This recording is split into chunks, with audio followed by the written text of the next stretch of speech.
Was that Virginia election as important as cable news talking heads and radio talkers think?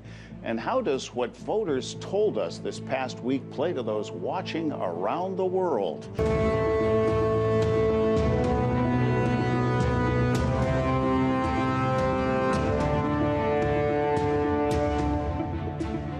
After days of postmortem, what are we to surmise from recent elections that have become such cable news fodder? Let's ask. On the left, John Elliott, and on the right, Melik Abdul. Gentlemen, welcome.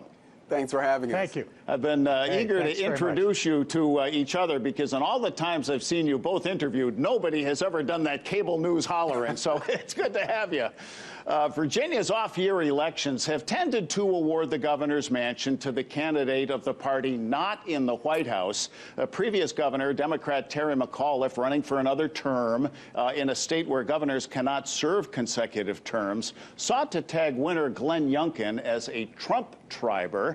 And while McAuliffe welcomed Barack Obama and Joe Biden to rallies, Youngkin kept Trump out of state and at arm's length. Melik, talking heads live to project this year's Virginia vote to 2022 congressional elections, which also tend to favor the party not in the White House. Have we just seen such a preview? Yeah, absolutely. And I think Youngkin's race, and I said this yesterday when I was on here, is that it's very important what Youngkin did, because what Democrats, their strategy is to really repeat 2020 in that they would really attack Donald Trump. They would attach all candidates to Donald Trump. But Youngkin running this race, he didn't actually distance himself from Donald Trump. He just didn't talk about Donald Trump. And I think that that's very important because he was able to really center the race around local issues, issues that were really germane to Virginia, and not nationalize the race. And I think it's a lesson for Democrats in that they should be careful when they try to nationalize what are really local races. But I do think that it's a very good barometer for what Republicans will ultimately do in the fall, because obviously I do believe in the fall of 2020, 2022, that Republicans definitely will regain those 5 or 6 seats that we need to take back at least the House, if not the Senate itself. I think you're right about this Trump factor. What the Fox News narrative calls critical race theory seems to have tipped that Virginia vote, although candidate Youngkin was at a loss to say where in the Commonwealth this is being taught in schools. He clearly capitalized on McAuliffe's awkward statement that, quote, "I don't think parents should be telling schools what they should teach." John, a two-part question for you. Are Southern book burners alive and well, or is this simply a demonstration that nothing trumps a parent's concern, and we should expect that concern to amp up vaccine controversy now that youngsters are eligible for the jab? Well, I think you're right on both accounts, Holland. I think we first need to understand why the Democrats lost the election. And clearly, we all know Americans have a very short memory. So the Democrats obviously forgot how to cheat. They forgot how to stuff the ballot boxes. They forgot how to jury rig the machines. They went down and talked to Hugo Chavez, even though he's dead. Isn't cryonics a wonderful thing? So they talked to Hugo, taught him again how to fix the machines. They ignored all of that. And then the dead people. I mean, we can't forget the dead people. They would normally go into a cemetery. They would take all the names down in the front row and the second row, and they would go all the way to the back, because their thinking is those people in the back row have every bit as much right to vote as the people in the front row. So we don't know how to... has anyone... Hello, I'm waiting for the Republicans to say there was fraud in the election, because we know that as soon as McAuliffe won, we were going to hear that. In all seriousness, I think we got out... Well, I don't think. I know our side got out messaged. We always got out messaged. But they didn't run on the merits of what they would do when they govern. Republicans don't. They resort, as they always do, to social issues. Abortion, critical race theory is a big one right now, very popular. The schools, obviously McAuliffe went off the rails when he made his remark that you alluded to. It's just ridiculous. So as a result of that, You know, and Melik said it's going after Trump. Well, don't forget Gavin Newsom made his campaign all about Trump going up against Larry Elder, and that worked. But that is in deep blue California, where you have a rabid liberal crowd. It doesn't work so well when you have a purple state or lightly red or lightly blue. You need to be able to address the issues. The cable news people are saying, well, you know what it is now? Democrats have to be more conservative. They have to go more to the liberal. No, they don't. If you look at the popularity of the Build Back America bill and you hit all the touchstones, they're all over 50%. Some are as high as 70% with the American public of all of the ingredients and components of that and what people want. Sure. So you just need to develop the same thing. As far as Melik is talking about 2022, it's 10 months away. That's a lifetime in politics. Lately. Who knows what can happen? Yeah, no kidding. Yeah, look, Virginia wasn't the only story either. In that New York mayoral race, Eric Adams trounced Curtis Lewa to become only the city's second black mayor. Alvin Bragg may be the first black Manhattan DA. In Boston, Michelle Wu became the first woman and person of color elected mayor. Cincinnati elected its first Asian American mayor. Pittsburghers and Kansas City voters elected their first black mayors. And Dearborn, Michigan, where there has always been a sizable Arab population, elected its first Arab American mayor. So, Melik, with Americans electing people who look like America, is this grievance-fueled Virginia vote maybe an anomaly?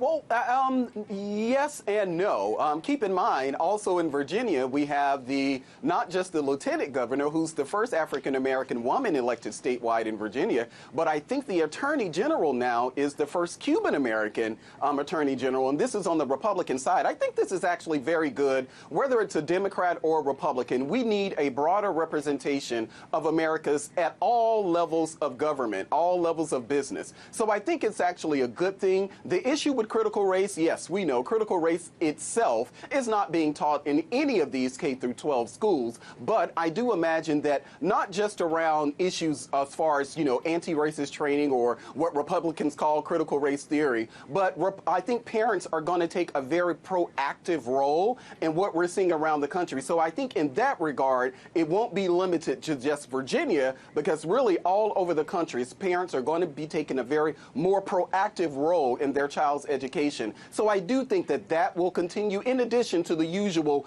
cultural battles, the social battles that Republicans and Democrats typically fight about around election season. I'm going to add to your 2022 prediction. I think the Congress is going to look more and more diverse, more like America.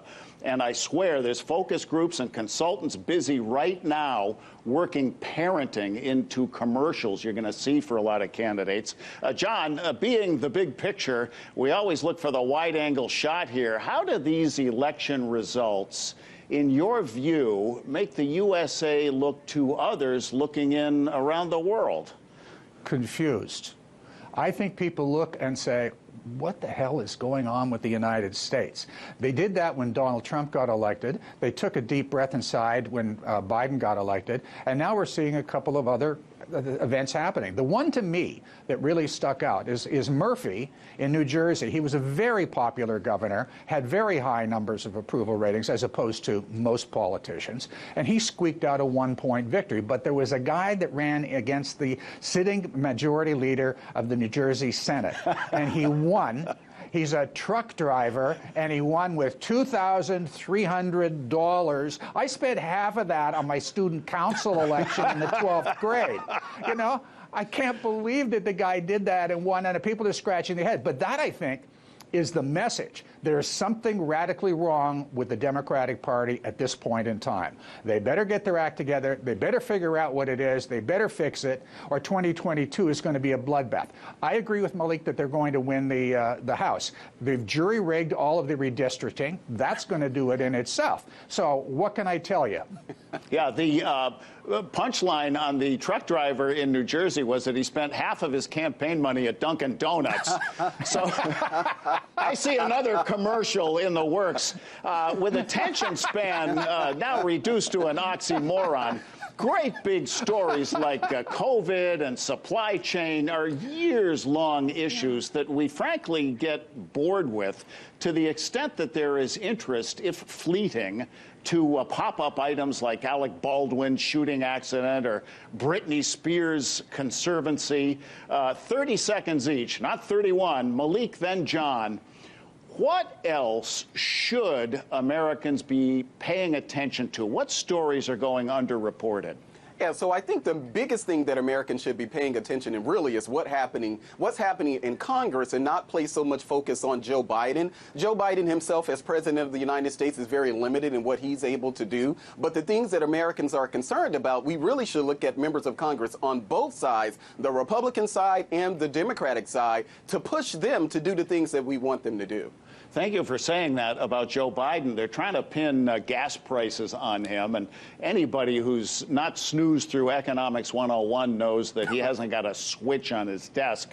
John, what do you think? What are the underreported stories we should be paying more attention to? Well, first of all, that the switch on his desk does not order him a Diet Coke like the last guy. But Malik's right, but there's one thing that people aren't touching on, the media, and that is COVID, COVID, COVID. I know that's three things, but it's still the same thing.